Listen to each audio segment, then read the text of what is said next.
ও শ্যামা দাস, আয় তো দেখি, বস তো দেখি এখানে। সেই কথাটা বুঝিয়ে দেব 5 মিনিটে, দেখে নে। জ্বর হয়েছে? মিথ্যে কথা, ওসব তোদের চালাকি। এই যে বাবা চেঁচাচ্ছিলি, শুনতে পাইনি? কালাকি? মামার ব্যামো? বদ্যি ডাকবি? ডাকিস না হয় বিকেলে, না হয় আমি বাতলে দেব। বাঁচবে মামা কি খেলে? আজকে তোকে সেই কথাটা বোঝাবো। না বুঝবি তো মগজে তোর গজাল মেরে গোঁজাবো। কোন কথাটা? তাও ভুলেছিস? ছেড়ে দিছিস হাওয়াতে? কি বলেছিলেম পরশু রাতে বিষ্টু বোসের দাওয়াতে? ভুলিসনি? তা বেশ করেছিস, আবার শুনলে খেতি কি? বড় যে তুই পালিয়ে বেড়াস, মারাস নে যে এদিকে। বলছি দাঁড়া, ব্যস্ত কেন? বস তাহলে নিচুতেই। আজকালের এই ছোকরাগুলোর তর সয় না কিছুতেই। আবার দেখো, বসলি কেন? বইগুলো আর নামিয়ে। তুই থাকতে মুটের বোঝা বইতে যাব আমি?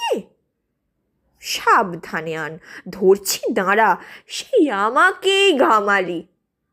এই খেয়েছে, কোন আক্কেলে শব্দকোষটা নামালি? ঢের হয়েছে, আয় দেখি তুই, বস তো দেখি এদিকে। ওরে গোপাল, গোটা কয়েক পান দিতে বল খেদিকে। বলছিলাম কি, বস্তুপিণ্ড সূক্ষ্ম হতে স্থূলেতে, অর্থাৎ কিনা লাগছে ঠেলা পঞ্চভূতের মূলেতে। গোড়ায় তবে দেখতে হবে কোত্থেকে আর কি করে রস জমে এই প্রপঞ্চময় বিশ্বতরুর শিকরে। অর্থাৎ কিনা এই মনে কর, রোদ পড়েছে ঘাসেতে, এই মনে কর চাঁদের আলো পড়ল তারই পাশেতে। আবার দেখো, এরই মধ্যে হাই তোলবার মানে কি? আকাশ পানে তাকাশ খালি, যাচ্ছে কথা কানে কি? কি বললি তুই? এসব শুধু আবোল তাবোল বকুনি? বুঝতে হলে মগজ লাগে, বলেছিলাম তখুনি। মগজ ভরা গোবর তোদের হচ্ছে ঘুঁটে শুকিয়ে, যায় কি দেওয়া কোনো কথা তার ভিতরে ঢুকিয়ে? ও শ্যামা দাস, উঠলি কেন?